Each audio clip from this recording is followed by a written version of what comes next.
AOC defames Charlie Kirk. The majority proceeded with a resolution that brings great pain to the millions of Americans who endured segregation, Jim Crow, and the legacy of bigotry today.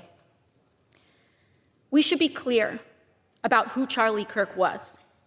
A man She should be clear about who she is and was. Who believed that the Civil Rights Act that granted Black Americans the right to vote was a False. mistake.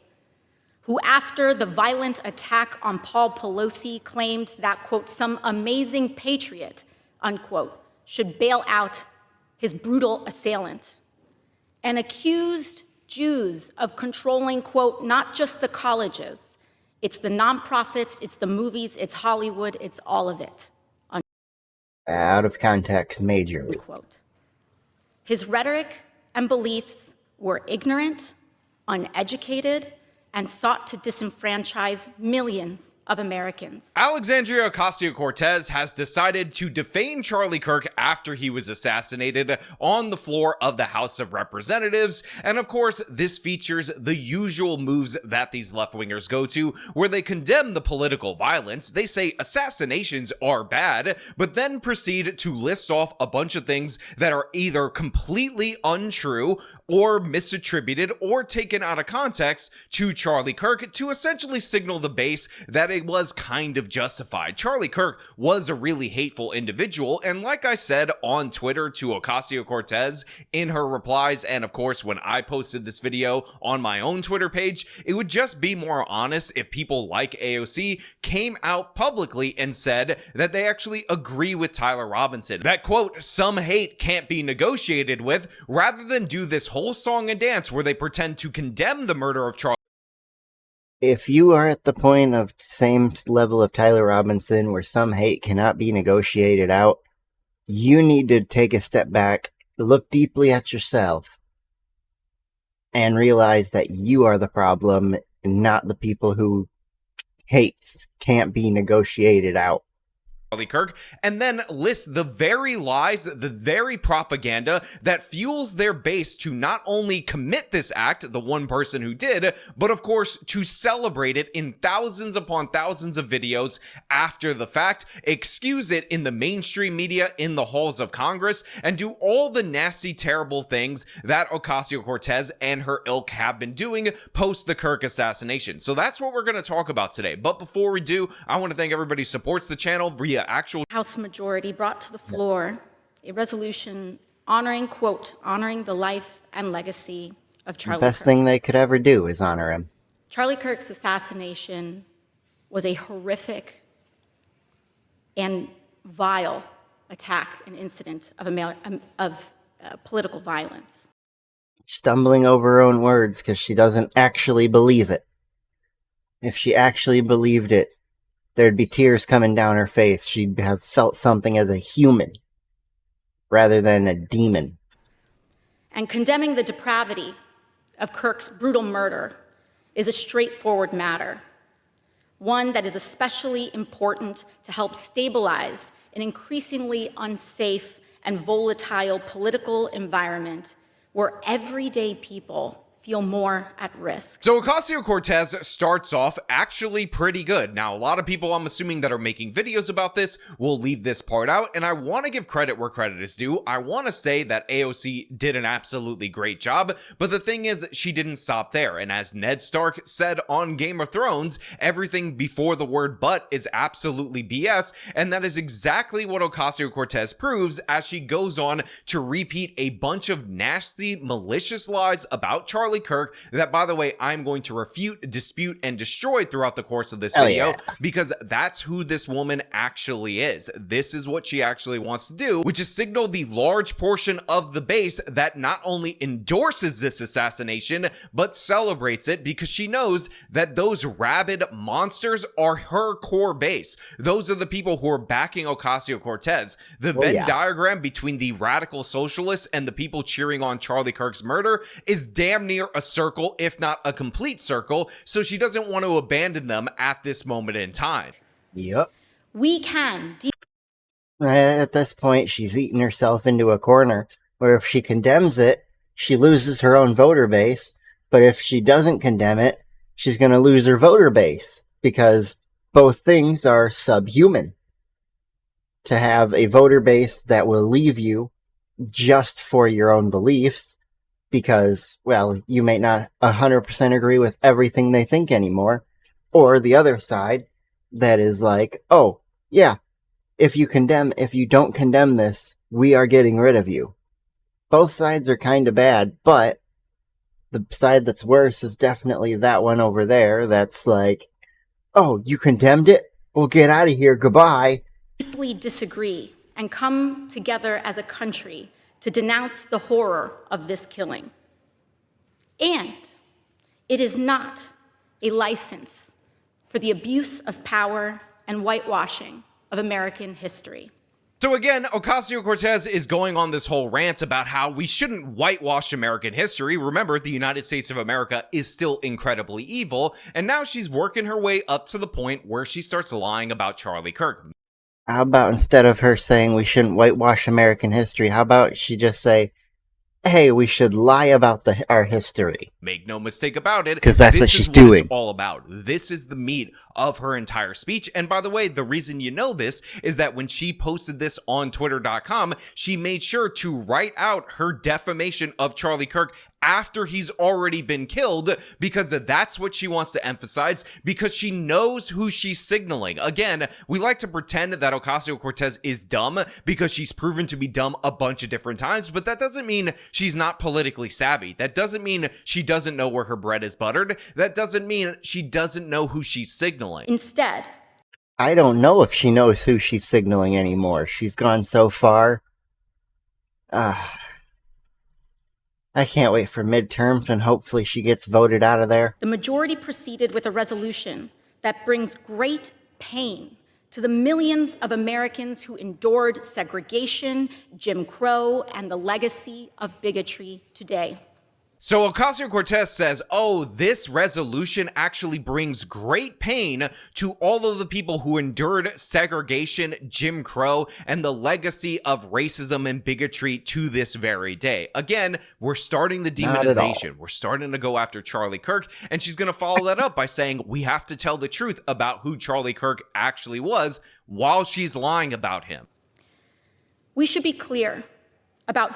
Although lying is her, you know, it's what she does. She lied about where she came from. She lied about how she grew up. She lied about her wealth when she grew up.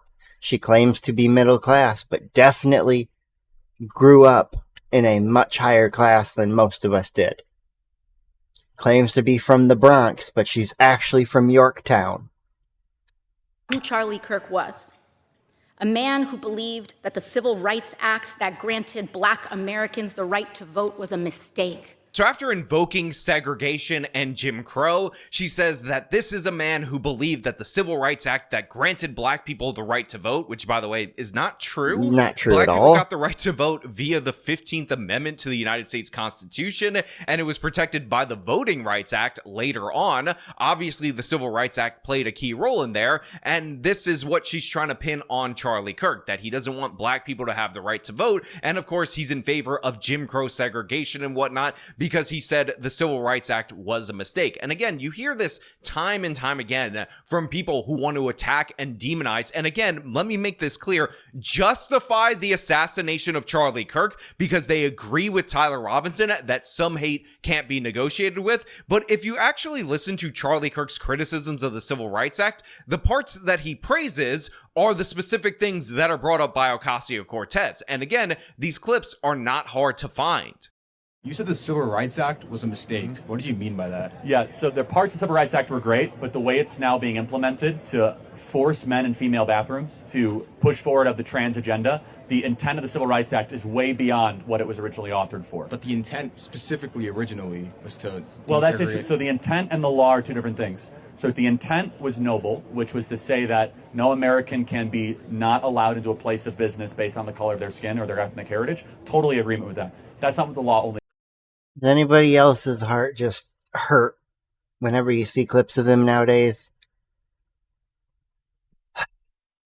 We miss you. It created a massive anti-racist DEI army that then gave us affirmative action. For example, recently Merrick Garland sued using the Civil Rights Act, saying that we cannot have voter ID in certain states because it's a violation of the Civil Rights Act. So Yeah, that case they're suing for not requiring voter ID in some states. No. Voter ID should be required across the board. You should have to have proof that you have registered to vote in your state and that you are legally allowed to.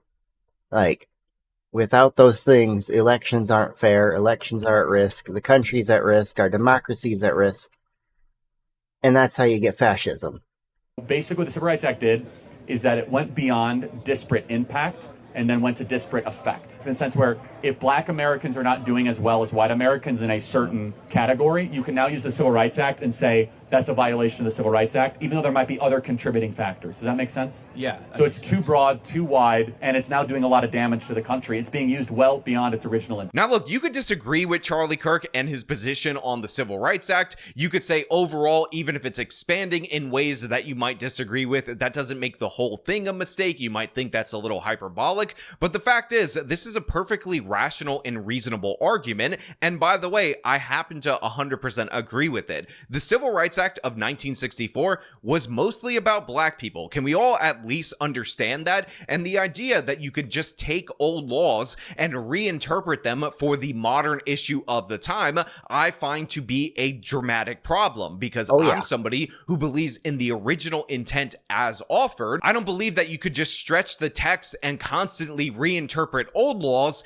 in order to accomplish new objectives. 100%. And make no mistake about it, nobody who is passing the 1964 Civil Rights Act was thinking to themselves that this was about men who transition into women, which wasn't really a thing that was very prominent.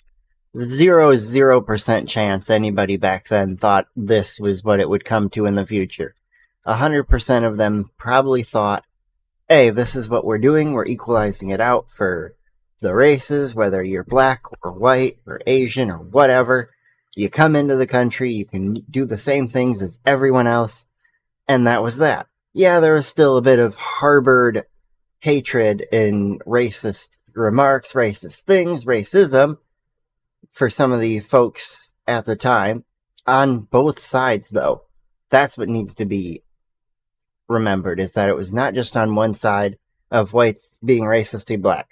It was blacks being racist to white, whites being racist to black. Everybody was getting into it all the time still. And, at that point, it just became the laws were more fair. And, well, yeah, the one good thing that I say came out of BLM was all police getting required body cam. Because that just proved, yes, the, offsite of black prisoners, white prisoners is accurate because of the body cam footage we've witnessed. It definitely showed that back then, no, it wasn't as racially profiled and racist as it was.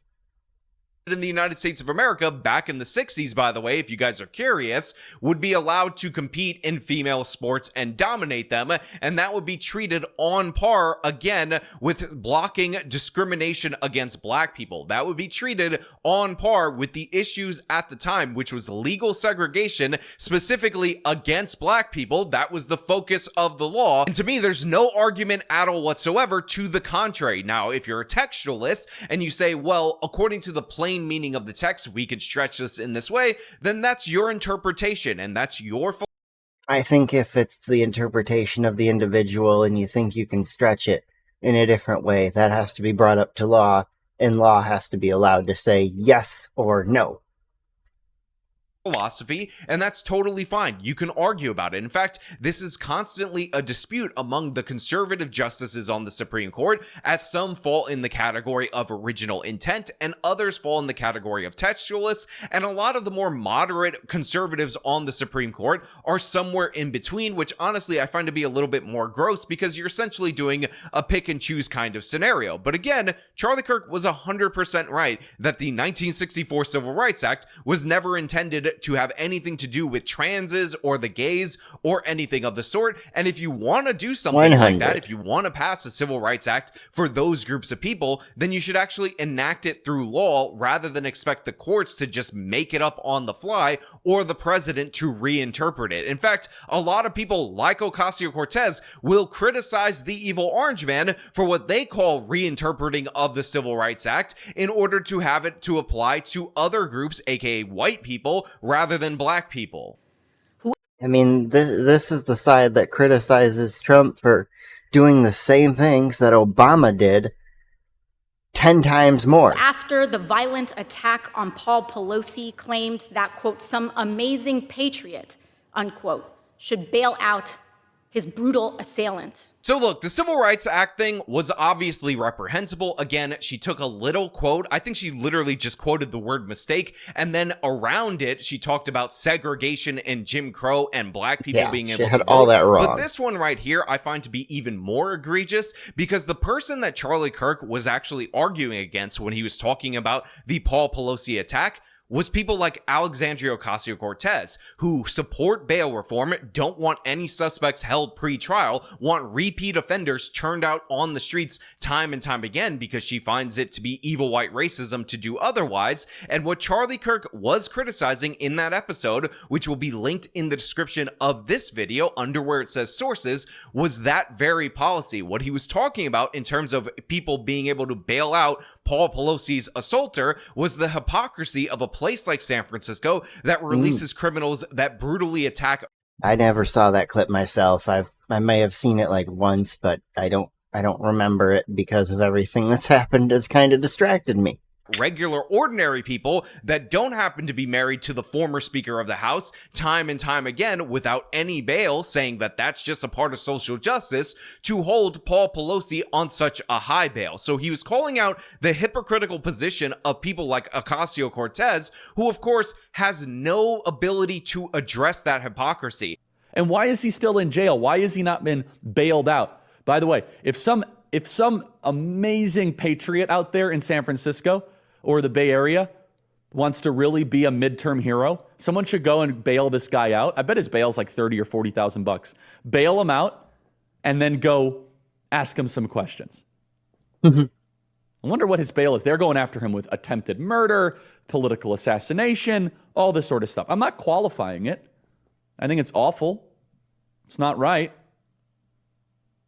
But why is it that in Chicago, you're able to commit murder and be out the next day? Why is it that you're able to...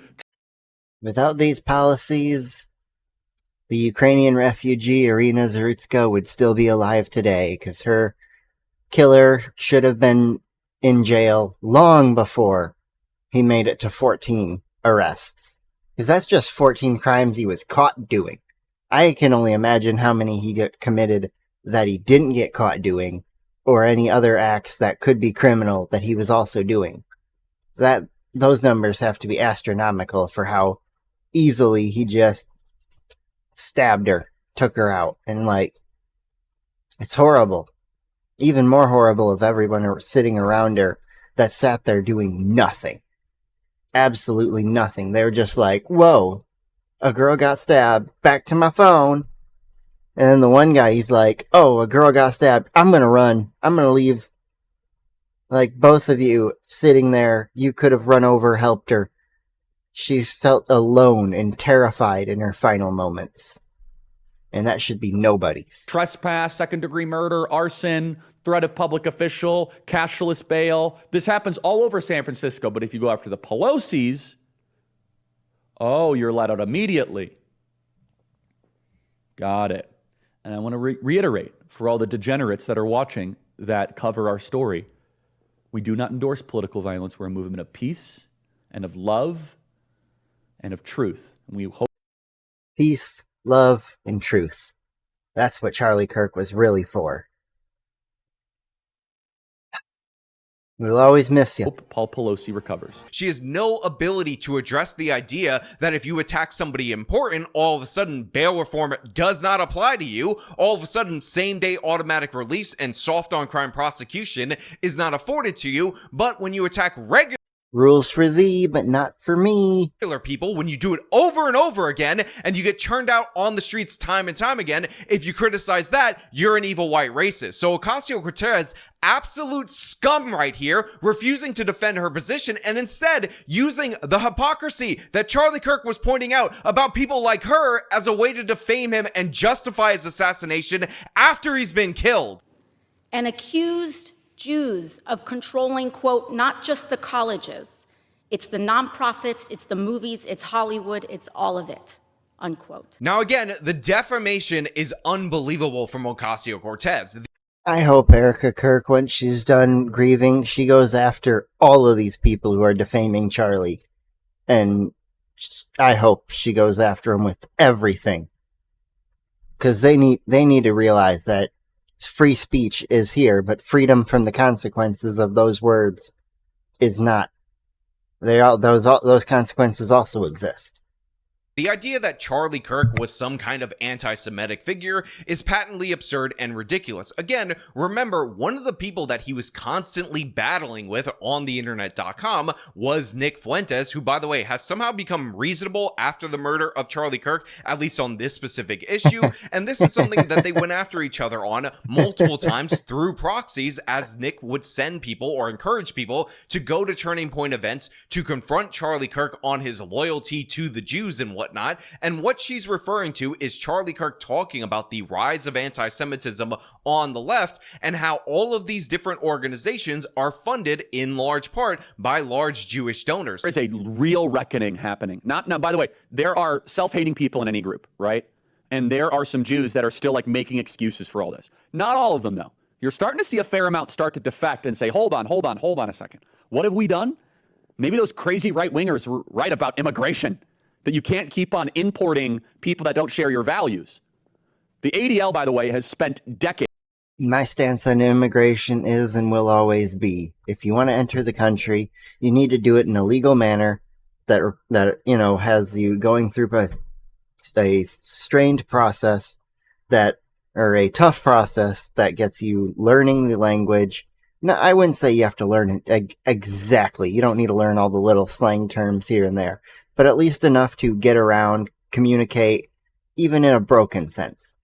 You also need to be able to know our laws and follow them, and know the different other little things here and there, jobs, the different, what's the word I'm looking for?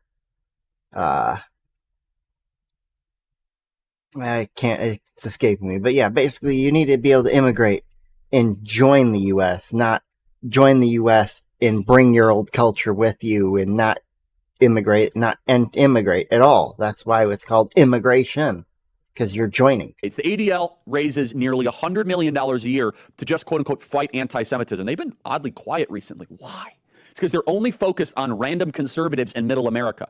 The ADL makes liberals think that random Trump voters in Idaho want to do a second Holocaust, when the Jew haters were right in front of them the whole time. In fact, the ADL demanded we let the Jew haters in.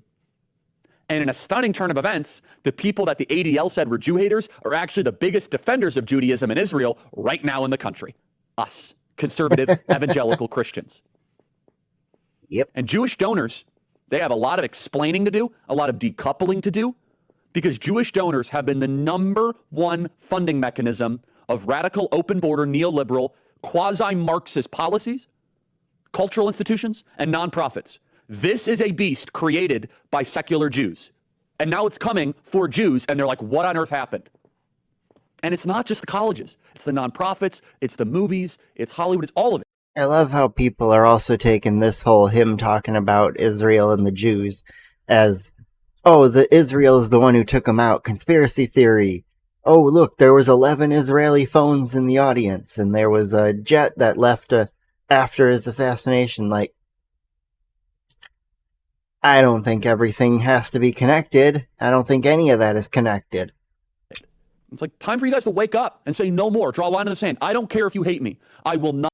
I don't even know if it all is true. Not live through another Holocaust. So he's saying, look, I'm out here defending you, but I'm looking at how you're donating to these left-wing groups that I'm fighting against, and you need to be held accountable for that. And Ocasio-Cortez gobbles that up, spits it out, as Charlie Kirk was saying the Jews controlled everything, which is something that he fought against repeatedly, constantly. His number one thing that he was getting criticized for was the fact that he was a defender of Israel. In fact, he's still getting criticized for that, and people are saying that Israel killed him for it at the same time. It's absolutely maddening. I was just saying. But Ocasio-Cortez just repeats that in order to make you believe that he's a Nazi. Again, the same exact... So ironic thing of being a friend of Israel and you are a friend of the Jews and then getting called a Nazi. It's like, how do these two things coincide? They're like total opposites of each other for historically. The Nazis hated the Jews. That's a big fact. They exterminated about 6 million of them. It's a horrible thing. Rhetoric that fueled the shooter. The same exact defamatory claims that made somebody think that Charlie Kirk couldn't be negotiated with, despite the fact that he was saying, come up and talk to me, and that's why that person pulled the trigger. Ocasio-Cortez providing more justification for political assassinations, while at the same time, she's deciding to open it up by condemning the brutality. It's ridiculous, it's absurd, and it's exactly who these people are. His rhetoric and beliefs were ignorant, uneducated. I actually know whose rhetoric and beliefs are ignorant and uneducated. And sought to disenfranchise millions of Americans.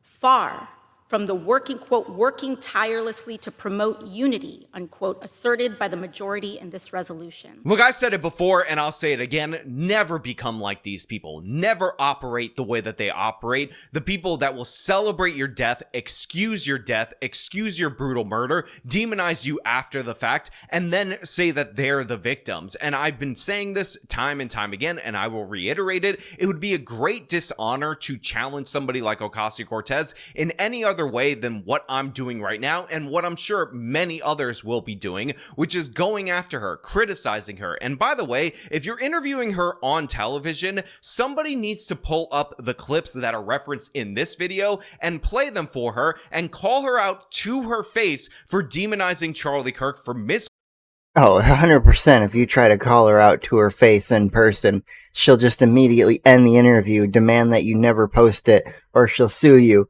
and then leave. Quoting him, mischaracterizing him, and lying about him as a way to justify the assassination of Charlie Kirk to her radical base. She is absolutely pandering to those people, and while I truly believe that a lot of these politicians don't want to be in the position where they're demonizing their political opponents to the point where people are actually enacting violence, the fact is they're too weak to stand up to their base. They are controlled by them. They always talk about all these different people being audience captured, but that's exactly what we see by a bunch of content creators and by a bunch of people in Congress and in the mainstream media. They are indoctrinated by the ideology of those around them, and I find it to be reprehensible and disgusting. And by the way, I recently saw Shoe on Head's video about Charlie Kirk, and I want to reference a point that she made in that video, which is that these people are not your friends, even if she's way more inclined to agree with Ocasio-Cortez on certain economic policies versus something like this. Yeah, she's... Your friend wouldn't celebrate you being murdered, of course. But if they would celebrate an exact clone of you that wasn't you, that had all the same opinions, yeah, or some of the opinions that you have, if they would celebrate that clone being murdered, they're not your friend. Look, that's... Yeah, 100%.